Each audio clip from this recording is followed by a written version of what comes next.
So welcome everyone to today's social system mapping on-ramp session for November 13th, 2023. And I'm your host today, OnRamp Christine Capra. I'm the co-founder of sumApp and Greater Than the Sum, and sort of the founder of the social system mapping methodology. And my partner in lots of things, Kara Martner, who's our producer today. And so if you have, and is doing tech support. So if you have any technical issues or challenges, ping Kara. For our agenda today, we're going to do chat intros in a moment. Then I'm going to introduce social system mapping. For those of you who aren't familiar with what social system mapping is, this is a really good session.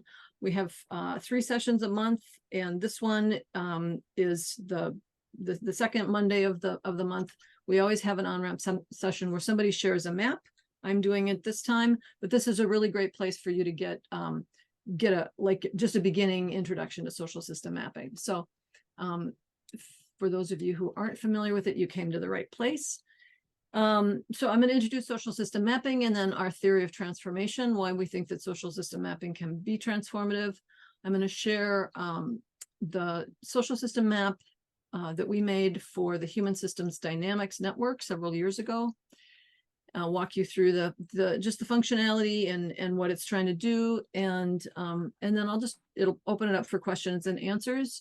And then for those of you who are interested, if you have more questions or comments or just want to connect some more, we'll do the formal session. We'll go to the top of the hour, and then we'll give everybody blessings for the day to go on with their day, and then I'll stick around. Kara will stick around, and probably some others as well for just an extra half hour that's very informal, just if you just want to chat, connect, whatever. So that's the agenda for today. Let's go ahead and have you put into the chat box. I'm going to stop sharing for a moment. And all of this is an invitation. If you don't feel like sharing anything, whether it's your voice or your video or any of this information that I'm asking you to put in the chat, please don't. We just want you to be comfortable, but we'd love to know your name, your pronoun, your location, for starters. And you can put that in the chat.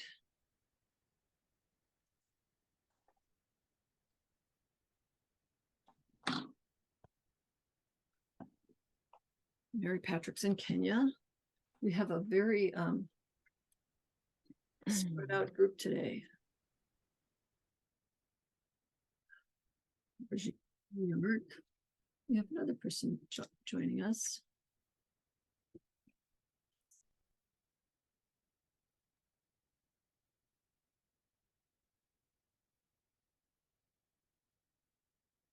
Welcome, Richard. We are currently just getting started and putting into the chat our names, our name, pronouns, location. If you would like to go ahead and jump in and do that with us, that would be great. And then if you also would like to just briefly unmute your mic, and so we can just do a quick mic check and make sure that your technology is working. If you would like that, feel free to. Yeah, hopefully it's working. It's working. Welcome, Richard. So let's have you put your name, gender, location into, and somebody just disappeared. I'm not going to try to track it. Into the chat. And then if you've done that, then what's one primary network that you are part of or that you're working with? So Richard is coming from England, and I think we lost the, yes, Vizzy, or I'm sorry, Regine.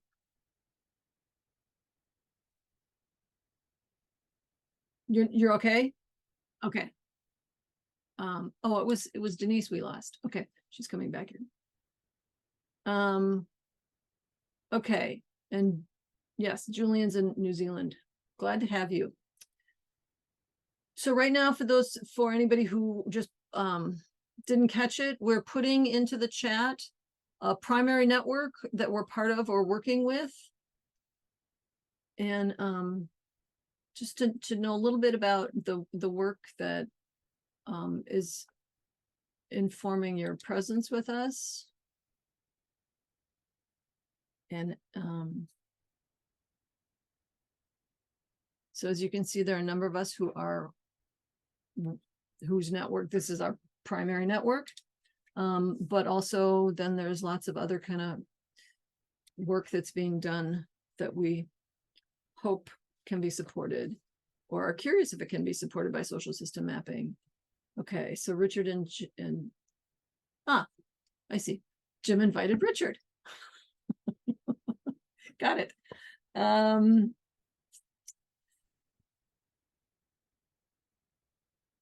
Education.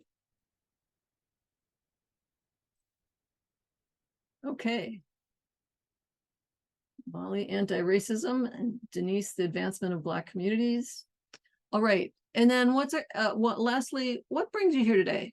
What are you hoping to get out of this session?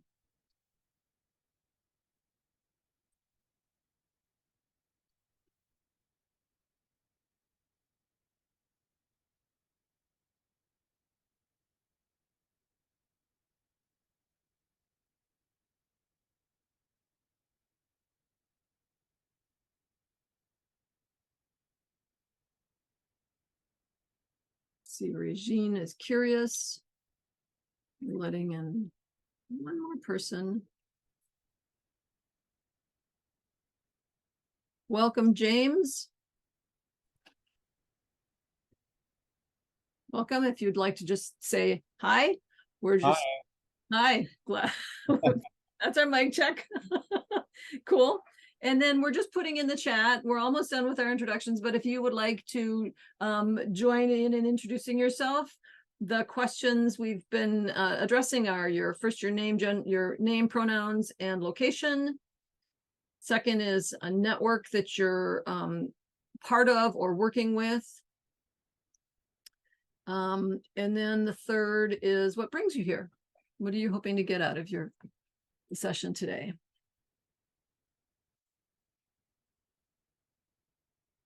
Okay. So this is great. I'm seeing lots of sort of what is it? How can I use it kind of questions? And that's what this session is. And welcome back, Molly, then. Okay. Okay, I'm going to jump in. I'm going to go back to sharing my screen.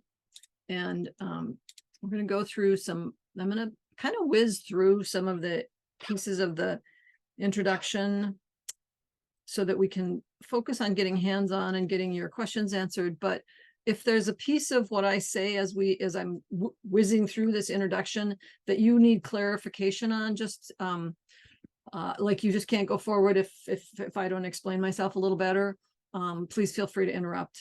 And for those of you, yeah, and for those of you who are part of the community, if you would just help me keep an eye on the visual. So if someone's waving their hands, you can help me because I probably won't notice a visual cue.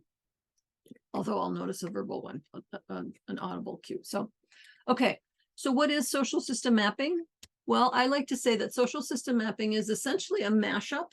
The foundation of it is a social network analysis type map where you've got nodes and lines, and the nodes represent people and the lines represent the relationships between people.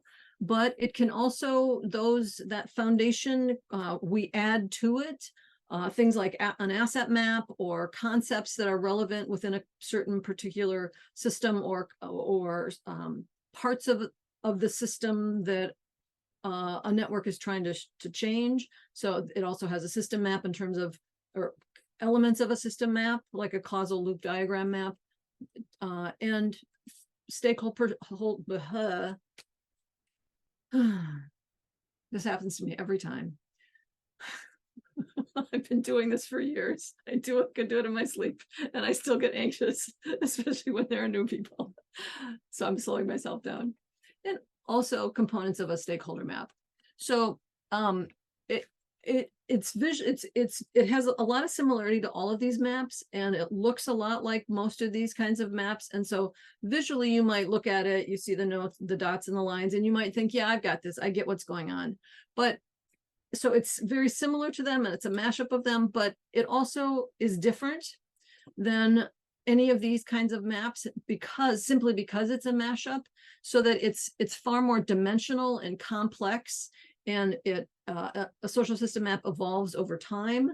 And so it looks similar, but when you start to dig into it, it feels much messier. It can be a little bit scary for people, just being honest. But it's also it's got a lot more it's more robust and complex than what you're probably used to looking at.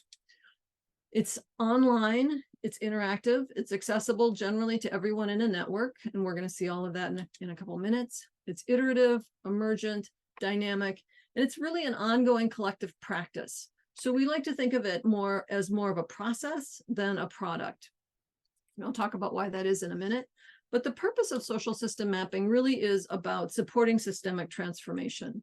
So in working on the social system mapping methodology and in designing the tools, that the sumApp tool that gathers the data for social system mapping, we are looking to support a global movement that's already underway that I think all of you are probably part of in some way or another, trying to shift from systems of dominance and exploitation and extraction to systems of connection, reverence, and regeneration. And so one of the things that we've learned doing this work, I mean, not just us in Greater Than the Sum or in this community, but more broadly, and for the last few decades about systems change, is that supporting systemic transformation requires basically two things, which are, anyway, strong networks. So requires strong cross-sector, cross lots of dimensions networks of wise change agents. So that's strong networks, of wise change agents. So either one of those on their own, a lot of wise change agents who aren't really networked, or very networked groups that don't have a good understanding of change in systems, are not going to be as effective as they could be if we put them both together. So that's kind of the thing that we focus on. I talk about this as two fundamental shifts. One is the relational shift, where we're going from the separate self to a more porous, more interconnected, interdependent self. And then there's the cognitive shift, where we're going from a mechanistic worldview to a more open, more complex, more living systems or complex systems worldview. Which, admittedly, these are two perspectives on the same thing. It's just a matter of how we're looking at it. If we're looking at it relationally, going this way through the orange, we will focus on certain aspects of systems change. But if we're only looking at it relationally, we will there will be other aspects of systems change that are obscured. Whereas then, on the other hand, a lot of people will look at this from a systemic perspective and leave out the relational perspective. And so we say we need to be looking at it from both of those perspectives, looking at it with both of those mindsets of both building stronger relationships and networks, the network weaving piece, but also the complexity thinking and the cognitive piece. And these two different perspectives build on each other over time. The relational perspective makes the complexity perspective stronger and deeper and more meaningful, and the complexity perspective makes the relationship perspective stronger and deeper and more meaningful. So we say we have to sort of go back and forth through both of these perspectives over time, and they build on each other, and they become a reinforcing feedback loop that we think can become transformative. And social system mapping is designed to support both of those shifts, the complexity shift as well as the relational shift. So put all that together, and there's a lot going on. So the social system mapping theory of transformation, which has been this graphic, I'll just, Jim has worked on this, Mary Roscoe has worked on this. I don't think there's anybody else in this session today who this took us quite a while to visualize graphically and to turn into a theory of transformation. But it's, anyway, so I just want to acknowledge those present and their efforts in this. So a social system map starts with,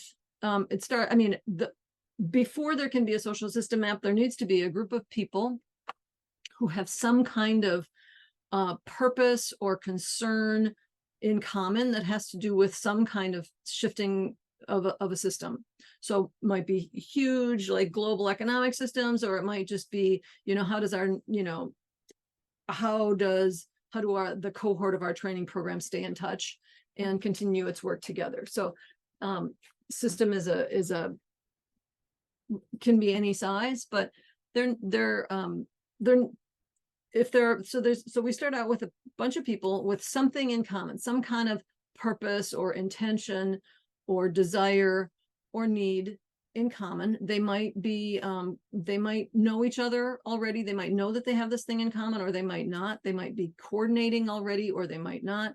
But eventually, some members of this group will start to realize that if they were connected and if they knew each other and were coordinated and were collaborating, that this intention that they share, this purpose that they have in common already, would have more effect in the world. Their work would ripple out and be more impactful in the world. And so they start to think about being the need for them to become a network. Eventually, some subset of these might be these people on the ground. It might be the staff of a nonprofit, or it might be a foundation decides to fund a network. Somebody takes on some kind of responsibility to take these people on the ground who are have a shared purpose, but aren't necessarily working together to support each other, and develop a change network with these people. So this is these people start to meet, they start to plan, they start to think about, what's the potential, how could we do this? So they're starting to relate to each other. And at some point they start to do convenings with the people on the ground, figure out what are the hot topics, figure out what people need from each other, and start to, so we're expanding this orange swath stuff here, speaks to that relational shift that I'm talking about. It speaks to bringing people together, helping them start to understand how to work, helping them start to have the context and the capacity to collaborate and to be more interdependent and more mutually supportive. So that is happening. Generally, that's either on the verge of happening or it is happening before a social system map starts. And then what happens is that these people who have taken on the responsibility for moving the network forward, for doing the convening and the holding of space and the hosting, these people start to realize, oh, there's so much more we could know about these people. We don't know who knows who. We don't know what resources they have. We don't know what skills they have or what perspectives they bring. We might each personally know a little bit of each of those questions about a small subset of the network, but we would like to be able to know more and to be able to see, to have information that we can't just see if we look at the group of people, or if we're just chatting with people, whether it's in groups or one-on-one. We can't learn all of the information that would be really useful for us to begin to start to think of ourselves as an interconnected ecosystem. So once they start to think that way, then eventually, hopefully, they run across the concept of social system mapping. So this is, in this graphic, this is what they're imagining, what they're wanting. They're wishing they had something that seems like a social system map, whether they know that social system mapping exists or not. So eventually they come across us and they decide to make a social system map. So in that process, a social system map is meant to be as collaborative, as inclusive, as participatory as we can possibly make it.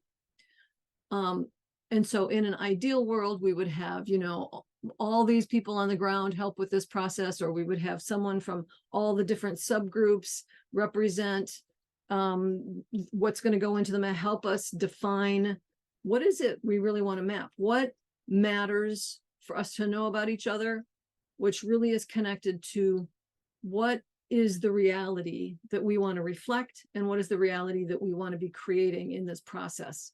Because if we're not asking the right questions, it's hard for us to get the right answers out of it. And so in an ideal world, we would involve representatives, and we would be very inclusive. But how it works in reality, in my experience, is that it's hard to get a lot of people to be engaged.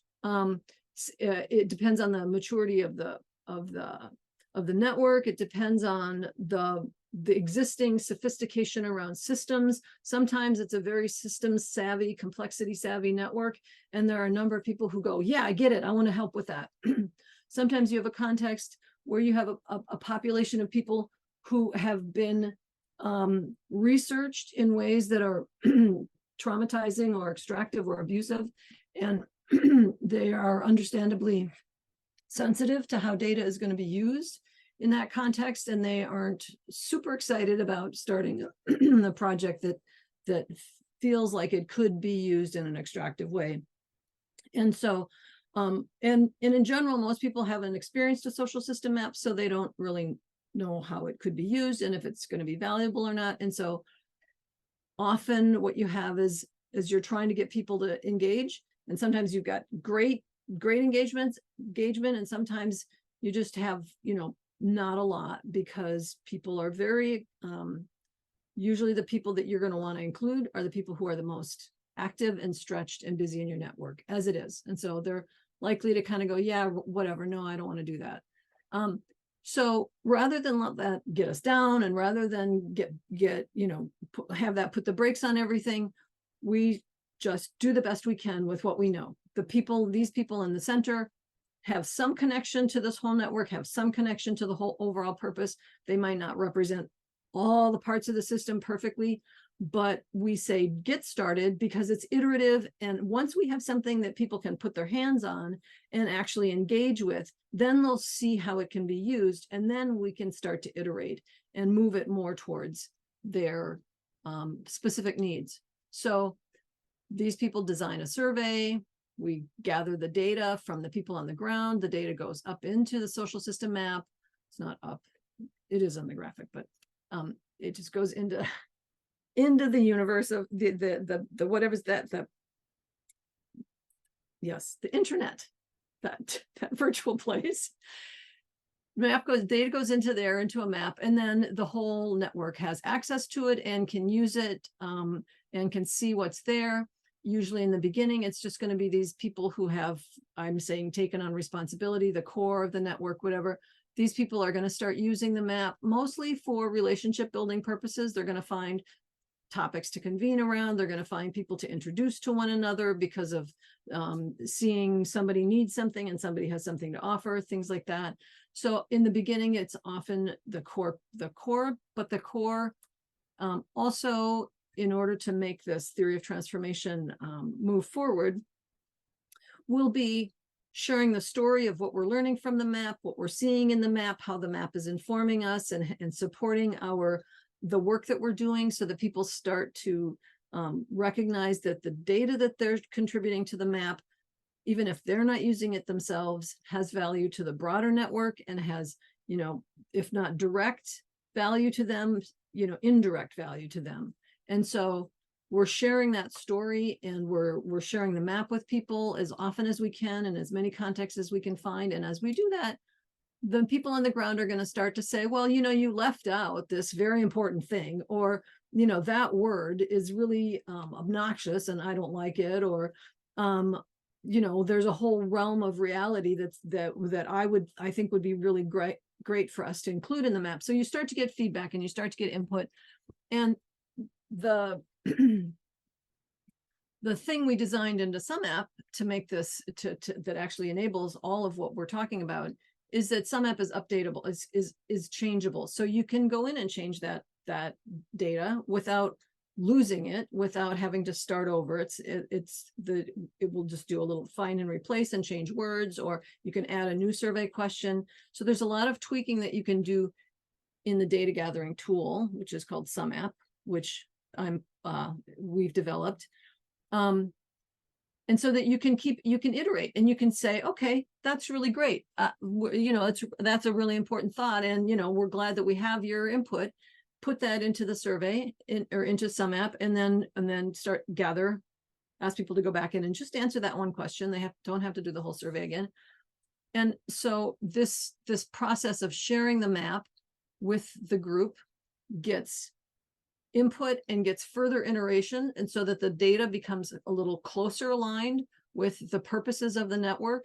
More people are starting to use the map to reach out, to connect, to get information about the network that helps them begin to be more self-organized, or begin to feel more like engage in the complex reciprocity that a network requires. And as that's happening, we're starting to use the map as well for understanding complexity, because as an ecosystem, as a social ecosystem, there's a lot of complexity there. And the map, we're beginning to be able to use the map to look at it from that systemic perspective and start to learn about systems thinking as it applies to us in real time, in a context that is meaningful to us as individuals, or to the members of the network, as opposed to sort of abstract learning about systems thinking with, very generalized generic examples. This is easier for us to learn because it's meaningful to us, and it's also because we're doing it together, because we have a shared exploration and a shared sense making that, and as we use the map to think about the differences across the network, or the gaps in the network, or the various containers of the network, the various boundaries, as we begin to use that systems thinking, those ways of thinking about things,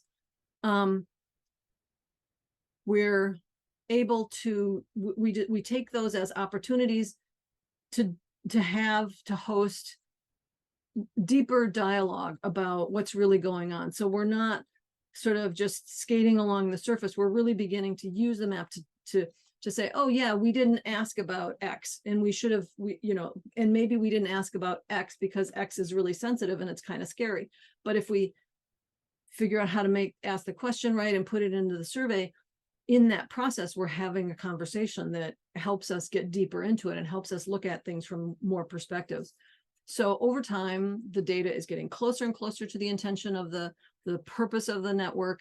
We're beginning, we're still using it for building relationships. We're beginning to use it for building that systems complexity thinking. The data is getting even closer to the purpose. And eventually, our theory is, or maybe it's a hypothesis, is that over time, as the network matures and as the social system map matures, that eventually the data, the mindset, and the relationships are all very much aligned, working towards that same shared purpose, and more people are getting involved in it. So that is our social system mapping theory of change. I'm going to stop sharing for a moment and pause, give my voice a rest. And so there's one more thing I'm going to share in a moment, but I'm just going to pausing and taking a breath, looking at the chat for a moment. And if there's any, especially from, and you know who you are, if you've been here before or not, and if you're new to this context, to this space, if there's anything that's coming up for you, either a question about what I just shared or a comment, I'd love to just take one or two of those from people who are brand new before I jump into the next part, if someone has something. And I'm just waiting and looking at the faces I can see to see if anybody looks like they're Richard. Does that not okay, good. I mean, not good, but we're good. Anyone? All right. Okay. Thank you for giving me a moment then. Okay. Yeah, Richard. I suppose it was a question around the bit you talked about where you get people in moving, generating ideas and coming back into the map. And I suppose we're at the point where we're trying to get people involved in it. So it seems a great idea, get the survey going.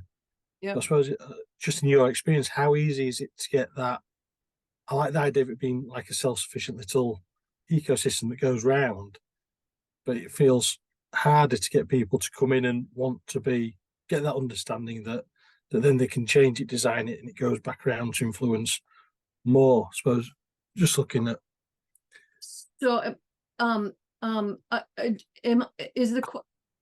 I think the question is, I just want to double check before I respond to it. How do we get people kind of getting it and interested in the first place? that's a much better way of putting what I've just put. Thank you. Good. Yeah, that is the big challenge. That is, you know, the very a very hard sticking place, and it can take time. And this is why, so there's two pieces to this. This is why I say just get started. Don't wait for perfection. Just get started, because the biggest thing is that until people have something that they can interact with and play with and navigate in, they don't have any idea what you're talking about. They really don't. I mean, it's sometimes people do, but even like I see people who are very psyched about social system mapping, but when we actually start to design it, I can see that they're holding a lot of things in their mind that are very different from what it actually is. And so starting as soon as possible, just get something down as soon as possible. And I've actually in the last, just recently, this was I'm working on a project with two members of our community of practice who are consultants. So we're partnering in bringing this map to a community. And they came up with this idea of, for the kickoff meeting. So they invited some people to make a social system map. They had maybe 8 people who were said, yeah, we're interested. They didn't know what it was. So they didn't know, they didn't want to do it yet, or that, you know, it was just like, they're sort of like, I'm curious about mapping. What is that? Right. And so so as frequently is the case, we have a kickoff meeting with the people who are willing to sort of give this a look and see if they want to participate in it. At the kickoff meeting, they had a sumApp set up, not fully set up, not perfectly set up. It didn't have any survey questions, no questions about the individuals, but it just had relationship questions. And they asked people to take 5 minutes at the very beginning to go in. And it was just the 8 people who were in, plus us consultants and a couple core team members. So it was maybe 10 people in this sumApp setup. These people don't know what we're talking about at all yet. And they just said, start out, go do this thing. And they went and did this thing and then put it into a very rudimentary prototype map and said, so right from the beginning, they're training them to navigate in the map. They're training them to see that there's 2 tools. They're training them to see, and so they did that once, and they were going to just go from there to, now we're going to design, and then we're going to make a map. And I was like, that is the best innovation I have seen. And you're like, no, we're going to do this every step of the way. So for the next time we met, we had 2 very obvious questions in the survey. And we said, go answer those 2 questions. And now we made a little drop down filter. And so we're teaching them every step of the way. We're not only asking for their input, but we're teaching them how it can be used. And as we're doing that, we're asking them good questions like, how could we use this? How is this question useful? What might we want to do with this question? How could we act on the information from this question? So we're already getting them thinking about how to. And for those of you who have been in a mapping project with me previously where we didn't start there, I wish we had, and I apologize for that. but it came from someone in the network, you know, so it's about, you know, shared thinking and innovation, and we've been building on it ever since. It creates a little more like effort for us in the meantime, and maybe a little more tweaking work overall, but I think it's a way better way to get people engaged with the map right up front and solving that problem. That's great. Thank you. Yeah. So, well, that was, I'll just, Sonia Kiner and Christy Gabbard are for those of you who know Sonia and Christy, they came up with that first step. And then I just sort of took that and ran with it. And so we're having fun with that. Okay, I'm going to go back to sharing my screen, and I'm going to just share really briefly how the tools fit together, and then we'll go right to the map and walk through what's there, and then answer some more questions. So Kumu, so I'll start. Kumu is the visualization, is an online graph visualization tool that anyone can use. You can get a free subscription, and you can make public maps for free, or you can make private maps for $10 a month in Kumu. And you can build them by hand. You can make system maps. You can make all kinds of, if it's a map that has nodes and lines, that's what Kumu is for. It's any kind of content. sumApp, my partner and I developed sumApp, started developing it in 2015 to gather this explicitly social system data and to set it and to structure it to work with Kumu. So you can, some of the data that we map, you say, well, I could get that from, something like SurveyMonkey or a survey tool.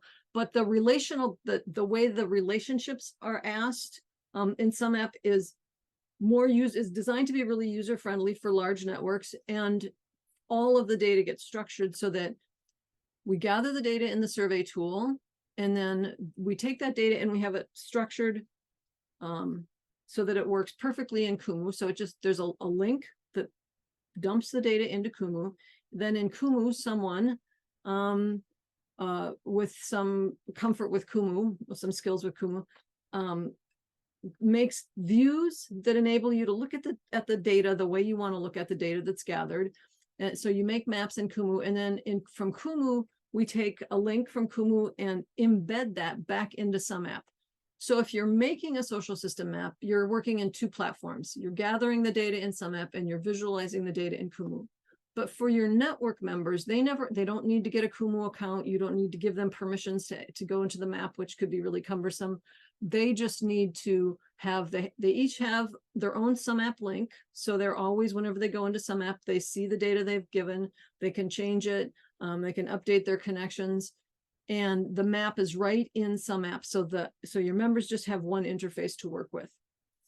And I always like to just be clear about that, because that can be a little confusing at first if you haven't created a map. So that's the social system mapping environment. I'm gonna close out of there now and take you to the human systems dynamics social system map. So I'm just going to pause there again for a moment. Just struck me.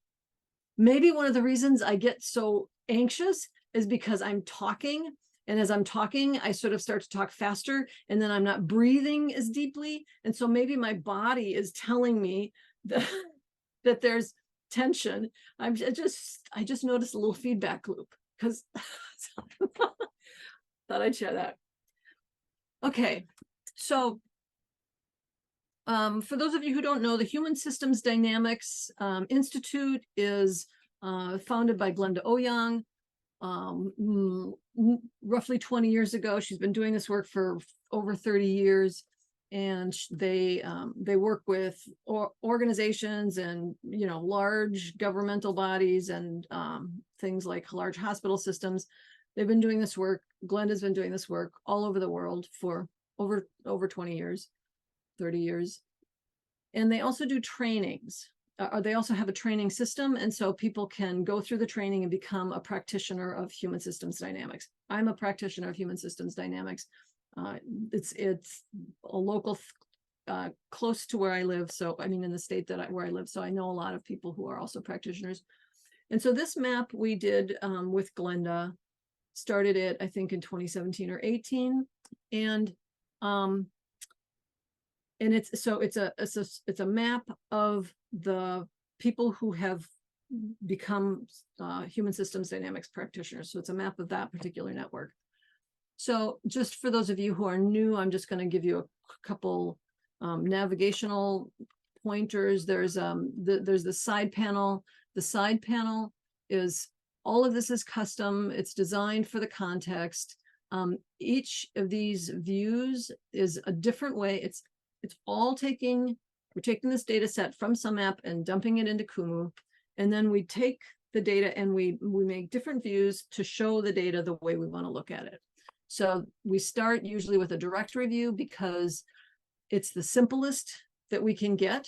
It's a visual directory of who's in the network. This is Royce, this is Wendy. I mean, all these people you'll see when we look at the connections that we're connected. But so the data, this data that's showing here, so if we click on a person, what we're getting is a side panel of their data. So the side panel that's usually there,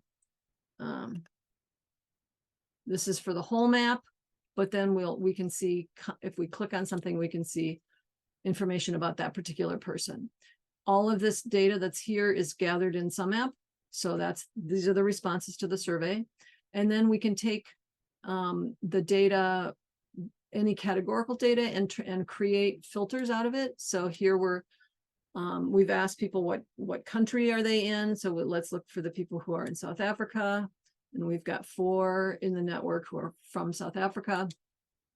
Or in South Africa, we've got a number of UK people, etc. So we can start to look at, slice and dice the data. So let's say we want to know who's in the UK, because there's a lot there, and who are interested in diversity, equity, and inclusion. So right there we can, or let's say ethics too. So we've got now a handful of people that we've gone through our visual directory to find information about. We can see a little picture of them.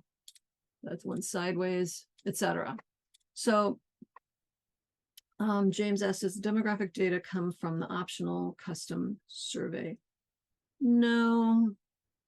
The demographic data, all the data that's here comes from the sumApp survey, from questions in sumApp. And I'm gathering that you're familiar with the sumApp settings interface. And that's a fairly technical question, which if we have time later, I will explain, or I'll explain maybe to Jim, and Jim can help explain it to you since you guys are connected. Okay. Oh, you're looking at the pricing. Okay. So we use this. So this is the directory view.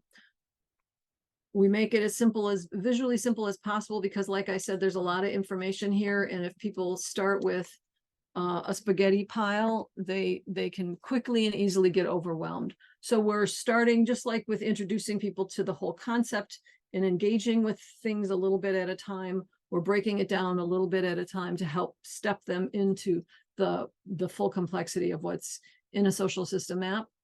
One of the things I like to think about is that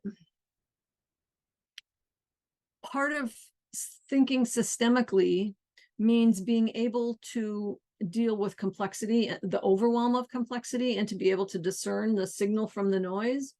And a social system map is perfectly designed to help you come up with internal strategies for figuring out what's important when you can look at this, bunch of information that's kind of overwhelming, and have sort of think through what matters to me in this moment, what's important for me to see, and then just filter it down so that you can see what it is you need to see and not be overwhelmed. So that's a complexity skill. That's a mindset for working in complexity, is to not say somebody else has to make it simple for me, but I see a whole lot of stuff and I'm going to work through the piece I need right now. So anyway, that's part of what's going on, I think, when we're learning to work with the social system map. So we've got filters here, and we've got this little thing that if you turn it on, no, never mind that. So now I'm going to show you another view that is often the second view that we make in our sequence of views, because this is often where people's minds go next. Is once I know how to search for people, I'd like to see who has what skills and who needs what skills. So we call this our offers and asks view. And whether it could be skills, it could be money, it could be meeting spaces, it could be any kind of resource that you might be thinking about, like when you're doing asset mapping, is what do we have that we can share with each other to make our whole network richer.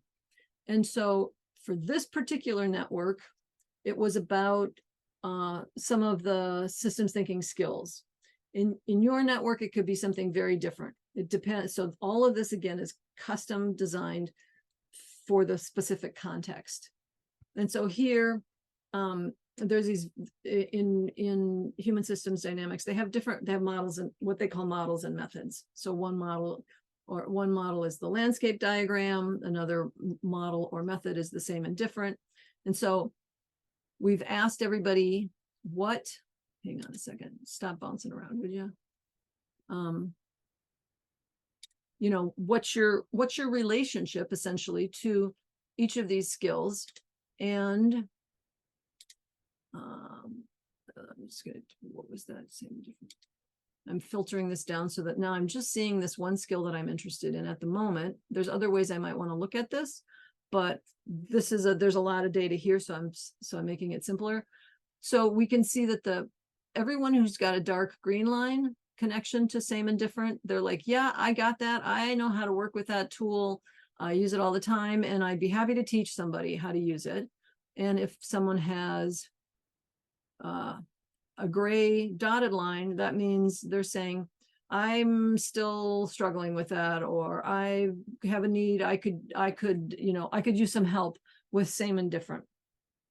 So this is one way that your the asset map concept can be implemented in a social system map.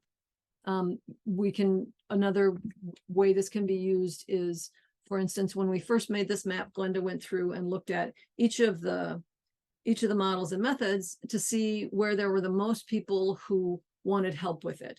And she then used that to do some workshops around the models and methods that needed help, the people needed help with.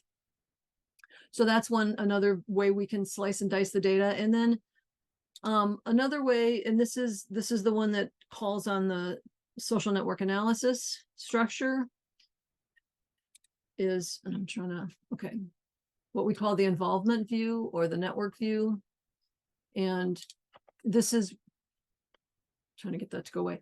This is where we can see the relationships in the network. So this is, where'd Glenda go? This is Glenda. You can see she's central to this network because she's been sort of the core of it, developing it for 30 years. This is Royce, her sister. Mary Nations has been around supporting Glenda for years, for decades. And so you can start to see the network. You can also filter. So we have the connection questions are also defined for your context. In your context, you might use different language. You might have only 3 connection questions, but here we're going to see who's collaborating with each other. So we're removing all of the links that aren't collaborator links, and now we can see the structure of the network in terms of relationships, strong to weak relationships. We can also, there's lots of ways we can use this kind of a view. In this particular situation, we're counting how many people are collaborating. We've got some stats here at the bottom. And I think I'm going to stop the end. Again, we've got the filters here. So there's just lots of ways we can design the slicing and dicing of the data to tell the story that we want to tell, and to understand the network from whatever perspective, systemic perspective or relational perspective we're trying to understand it from. So I'm going to stop sharing there, and I'm going to stop talking, take some, we'll have about 5 minutes for questions and answers, and then have announcements, which aren't much, I think. And then we'll wrap up and go to our informal after half hour. So especially those of you who've never been here before, who are brand new to us, who are our highest priority for this kind of a session. Do you have any burning questions or comments or concerns that we can talk about for a few minutes? And feel free to just unmute and speak into the space, or raise your hand if you prefer. And or text Anna saying, is it mainly a tool for data visualization? You could say that, but then the question is, why are we visualizing the data? And we are visualizing the data both as an intervention, so a way of making more possible for everybody in the network, both through deeper understanding of the network as a whole. It's also useful for evaluating our interventions working, because you can see it, the network changing over time. So that's a quick answer to that. And if you have more, you can specify the parts I didn't. Okay, thanks, Anna. Anyone whose mic is working wants to, or feel free to just chat as well. Go ahead. It's not directly related to what you were talking about, but I'm just wondering about your thoughts about the differences between Kumu and Graph Commons. Kumu is easier for network members to interact with. I think Graph Commons is very useful and has some ways of visualizing data that, like, network managers who are doing strategizing, that has some slightly more nerdy ways of doing things that network managers really appreciate, that Kumu doesn't have. But for network engagement with the map itself, Kumu is great. And so we have people that have both, that use both in their with their and I just remembered another thing, which is Graph Commons did recently change a bunch of stuff. And like, our big Graph Commons guy now is really mad at Graph Commons and doesn't like it anymore. So, and he's using the old version, not the new version. And when they quit supporting the old version, then he's going to be really upset. So that's I don't use Graph Commons very much. I mean, I've worked with it, but it's not super user friendly for the end user. And so it doesn't serve my purposes as well. That's a really, really helpful assessment. I didn't know that you couldn't access it in the same way that you could for an end user for Commons or a community member, I suppose. They can access it, but it's not as intuitive for them to work with. Yeah, it seemed more like investor focused and all this kind of thing, as opposed to community, social impact, this kind of stuff. Yeah. Yep.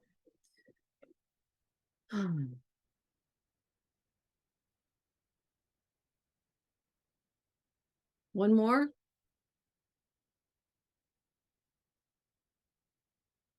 Okay, I'm gonna hand it over to Rebecca to do announcements, and then we'll close. And then if you still have questions and have time and want to stick around, please do. I'd love that.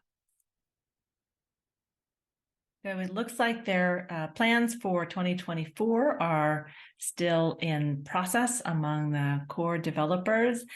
Typically, there is a sense-making session the first Monday of every month, an opportunity to co-construct understanding, interpret the information that available.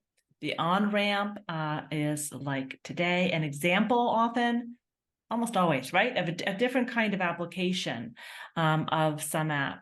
And so that's great for people at all levels of familiarity with these methods. And finally, deep dives on the third Monday of every month. And Christine, should I put you on the spot to ask about, so nothing next Monday, right? Because that's Thanksgiving week in the United States.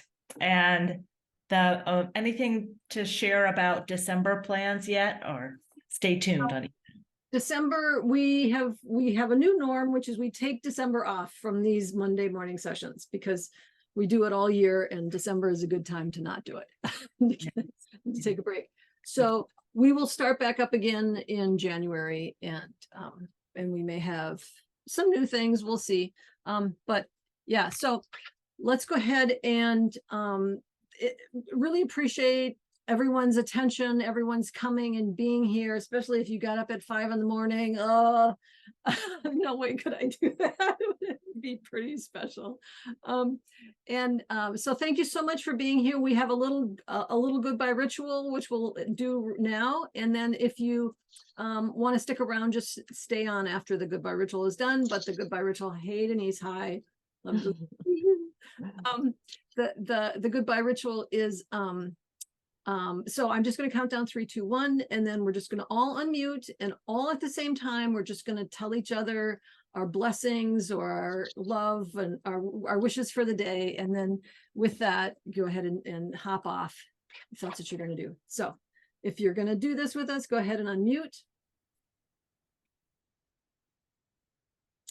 All right, so 3, 2, 1.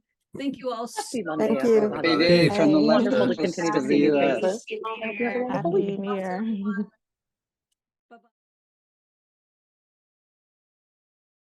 Bye-bye.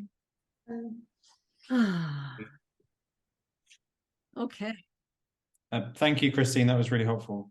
good. Glad. I'm just seeing who's okay. We've got, hang on. I'm sorry, Regine. That's still it. Okay. Glad you stuck.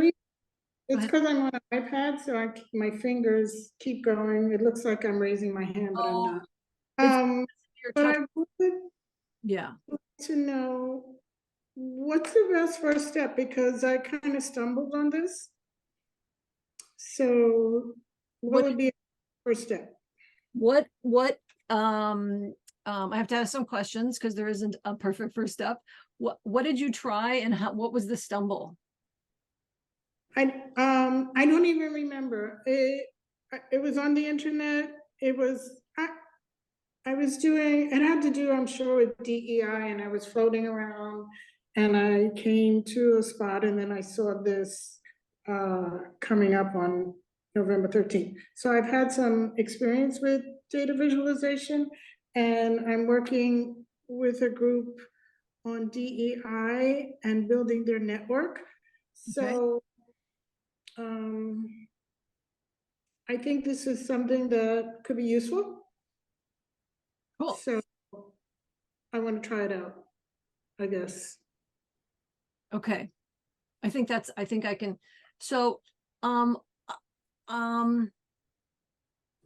think if I were in your position, I would do, a very small basic thing that I just said of answering James's question about how to get people engaged. I would set up a sumApp account, and you can get a 30-day free trial. And but if the cost of that is prohibitive for you, I want you to reach out and talk to me. Okay. So yeah, well, that's the other thing. I think if it works, I could, get someone to fiscally sponsor the sumApp. But what I really mean is so do I start with a survey, or I just start with sumApp and read the kind of directions play around? Right. Yeah. So no, I wanted to say the cost thing first, because if you're playing and you're just getting started, I want to be sensitive to cost if that's a concern. But so I would put yourself in there. You could put, a couple members of your network. If you've got, just put members in so that you see how the interface handles members. Okay. And then ask them to put in a question or two. Okay. Just ask them to engage with it, and then plunk the data into Kumu. And that just seeing how sumApp handles the structure, and then how Kumu handles what you've done with sumApp, is a really, really valuable first step. And pick people who are willing to play it and who could be advocates. And what was the last thing? And what? Pardon me? What was the second thing? The willing to play and who could be advocates for that. So that for people and myself to do that. And play with it and then just keep asking them the questions. Is this useful? How could one thing I've really learned with social system mapping is in the beginning, a lot of us started out by telling people how this was going to be helpful and telling them what they would get from it. And it doesn't really land. Okay, What lands is if we say, could this be useful? How could this be useful? What would we do with this? Why would we do that? okay. Okay, last quick question. It's all text-based, so it's like what you put in text, right? The surveys are, it's not a conversation, it's answering questions. Right. Yeah, it's not conversation. So it is really, sometimes people will, and I'm going to just give you, Kara, can you put a link to so let's have you, Regine, Kara's going to put a link in the chat. Mhm. You put yourself in our map. And Okay, and then you'll see how it works. You'll see yourself in there. okay, You know me, you can say, you know who I am, you've seen Mary and Jim, you can say there and Kara. And that's true for all of you as well. The invitation is to everyone, but that will okay. give you a starting point. Yeah. Thank you. Thank you. And then just please keep reaching out for more. Will do. support. Yep. Cool. Who else has questions or comments?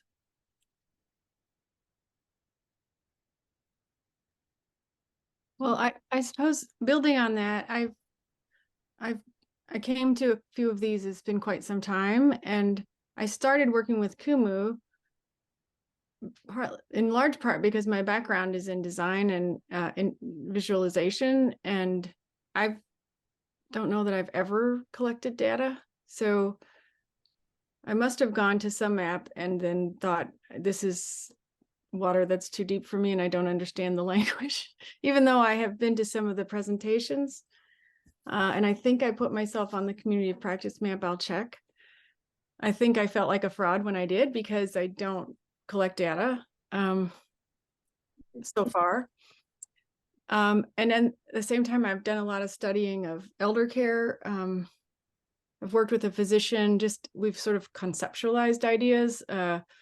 For example, for my aging parents and a father with Parkinson's, I gathered information. I didn't ask anyone else to put it in, but I created profiles, used some other caregiver type map program that's out there to try to show who all would be in my dad's network of care. And this is partly, it's not something I'm doing and getting paid for, so I fit it in here and there, but my physician friend is really curious about collaborating with me someday.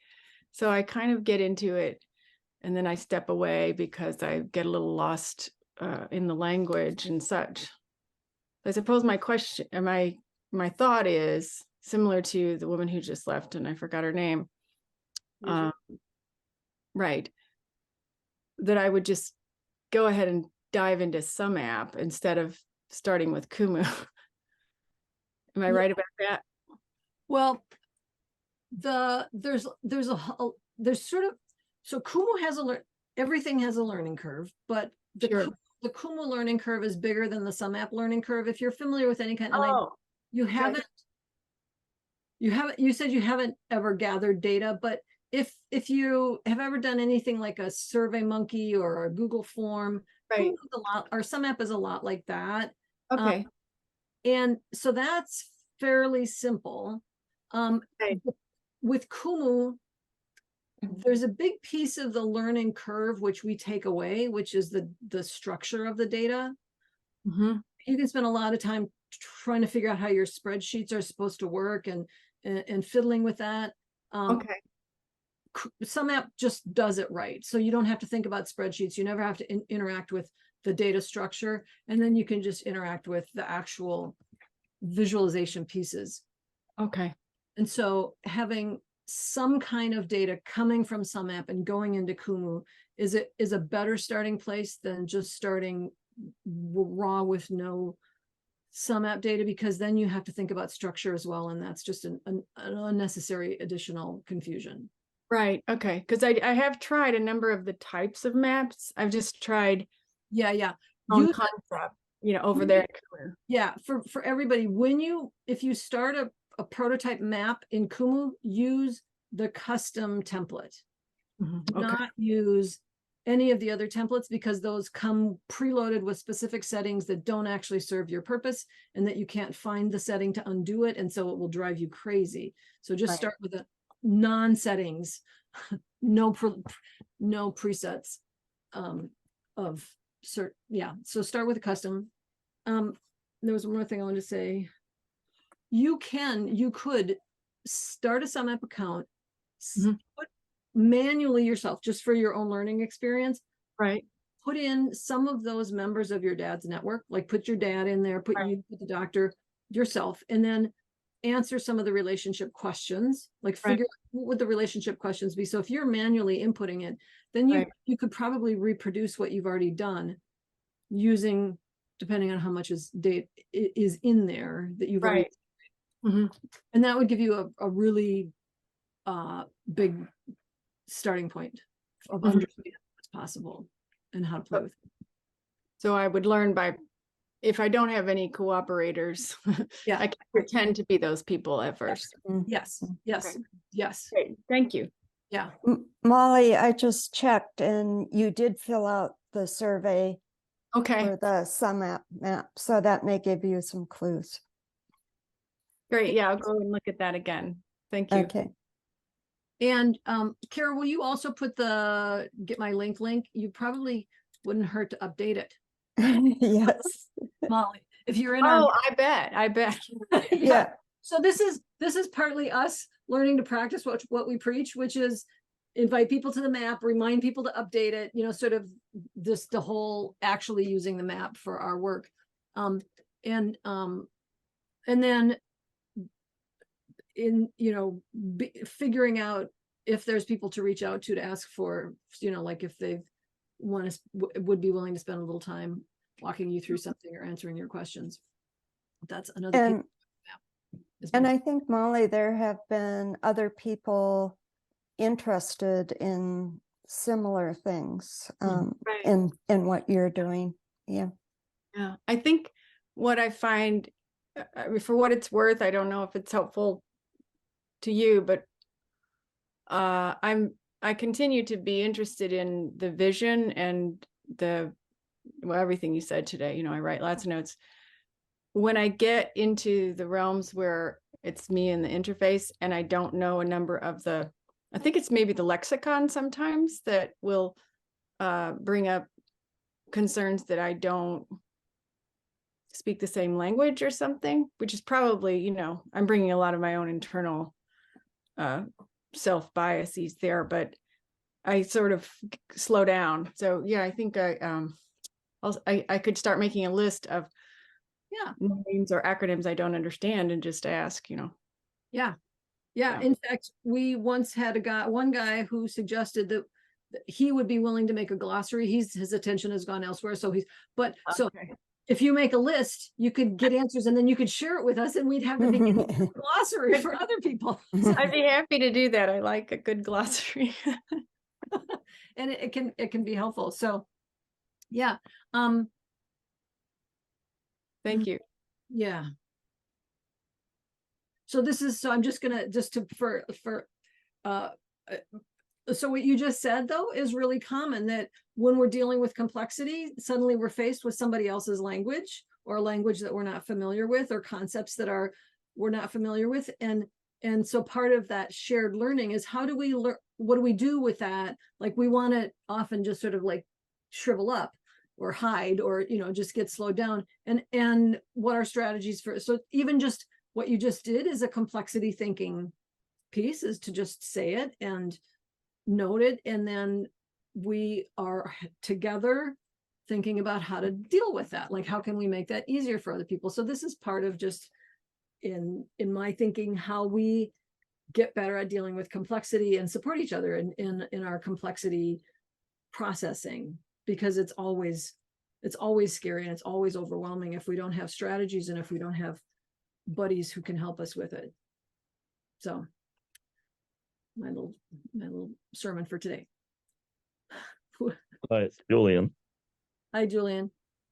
Yeah, Go ahead. I'm new to your system, but Mhm. how does it work with the area of interoperability with other systems? Like you've got human systems design. There's a organization I'm involved with called the International Systems Innovation Network Mhm. out of England. And there's the IPPO, which is Policy Observatory, Public Policy Observatory. And they're using a number of different types of systems. And they're trying to sort of interact them as well, because, you know, as you said, there's a lot of complexity. Yep. So the question is, technically, how interoperable is sumApp and Kumu with other tools that have some related kind of purpose? Is that the question? Yeah, sort of. And just the development. I'm interested in how you developed it as well. Okay, so we developed sumApp. We designed it to be interoperable with Kumu, and then later we designed it to be interoperable with Graph Commons. And we have an IPA. Is that what it's called? What, Kara? API? API. I have so many acronyms and so many jargons. I'm losing my words, and I'm at that age where I'm thinking, am I losing my words because I'm overtaxed, or am I because I'm of my age? Anyway, but API. Okay. I'm just ready for a beer. I know that's maybe that's what's going on, but I do know what the thing is, even if I can't say it at the moment. Yeah, API. So we do have an API that goes into MailChimp, but that is not very broadly interoperable. And so so those are like the exceptions, but my basic answer is no, not yet. It's not that interoperable with other systems. And there's a couple reasons for that. One of which is that the way we gather and structure data and make it iterative and evolvable is, our developer says our tool is 4 times more complex than any other tool that of its sort of size and purpose. It's very complex because there's all these ways we have to check, is the data integrity staying. So one is just getting data into sumApp is very complex, and so interoperability would be a big challenge. And the other one is we are a mom and pop company, basically. My partner and I, got sort of nudged into starting this tool several years ago in 2015 by a good friend who we thought would be part of the business, and he got a brain tumor and died. And so, and yes, which is very sad. This has just sort of emerged, and basically we support the development out of our consulting income and partly out of sumApp fees. And so we don't have big budgets, we don't have deep pockets. And so that hinders how fast we can move forward with the technology development that we do. And we definitely see the value in more interoperability, and explore it upon occasion with one tool or another, and would like to get to that point. But there's just a lot of constraints at the moment that means we're not there yet, and I don't see it super close on the horizon. So how does that tie in with you guys saying you are part of that organization? Forgotten her name. Started the HSD consult. Oh, well, so HSD is not a technical platform. Human Systems Dynamics is a set of cognitive tools and frameworks to help people think about complexity in systems. And so that's a training program that I have been through personally. And so I am informed by it and bring some of those tools to our work to think about it in terms of both community building and social system mapping methodology.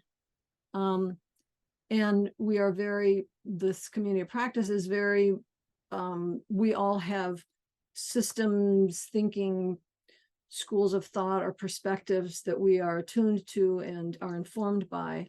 The technology piece is a higher hurdle, but the cognitive piece we're all fairly enmeshed in. So that's what I mean by that, is that we're using similar mindsets and approaches and ways of working together. Jules, does that? Yeah, I get what you're trying to say. Are you involved with the Tamarack Institute out of, I think it's out of BC in Canada? They do some amazing stuff, but sounds like your tool might be of interest to them as well. Yeah, I know some of our customers and or consultants who do maps have some kind of relationships with them. I don't personally have a relationship with them at the moment, but and I don't know how much mapping they're doing. But yeah, I certainly know who they are and what they're doing, and that they're probably one degree of separation from me. Tamarack, Tamarack. Yeah. Yeah. Yeah. I do some stuff through international community development stuff. So with them as well. They have some good resources. So that's why I'm looking at your stuff, because it's good to have the resources out there that can be diversified as well, for different needs and shapes and means in this world we've got at the moment, which has been going through all sorts of things. And people are still trying to make sense of it and how they can actually now do something about, now we're sort of through the pandemic, but we've still got the climate justice stuff to work through. Yep. Yeah. Molly? I wanted to ask about the Human Systems Dynamics Institute. It sounds like, in a way, it's an element that is with different people coming from that mindset, that it contributes to what's being created here. So I guess that's a question. And then secondly, would you recommend for someone coming from a very different background but interested in this, would you recommend looking into things that institute has to offer, or some other kind of resource out there to just keep learning? I mean, of course, coming here, it's helpful too, and I just am curious about what kinds of offerings. Well, human systems dynamics, definitely for me personally, and others in our network who have been through the training, it informs our thinking. I would say it's one source of informing. There are others. I definitely think it'd be worth looking into what they're offering. And Glenda is going to stop doing trainings in 2024 because she's ready to retire. I mean, she'll still work with clients, but anyway, so, and our sense making sessions on the first Monday of the month also often include HSD models and methods or ways of applying that thinking to our contexts. Okay. Jim or Mary or anyone else who feels, and Jules, do you have any other ideas of resources, places where Molly could go look for continued learning for systems thinking and complexity? Anyone? Jim? There is an organization out of Australia called Data for Good. Data with the number 4 good. If you want to look that up, they have some interesting materials, as well as they are active in their operations and doing things. And there's another one called the, was it HRMI, I think it is. It's the Human Resources Measurement Institute or something like that. And they're very involved in data analysis and things. and also have webinars and other resources and materials that could be suitable. I think it's HRMI, Human Resources Measurement Institute. Human, Okay. I'm seeing a human rights measurement initiative. Oh, hang on. Yeah, so it might be human rights one. Sorry. Yeah, Human rights. they're Yeah, international. I just They're international. I just put a link in the chat to what I just pulled up from that. Jim, Okay. And the other was Data for Good. Great. Jim, you had some. I was just going to say the New England Complexity Institute runs orientation to complexity thinking, and they may have practices, but it seems like Glenda has really thought well about how to move from complexity thinking to actual practices that. And Brenda Zimmerman, Edgeware, a book. Okay. She died in an accident about 10 years ago at a young age, but she was really moving a lot of concepts, especially into the healthcare world.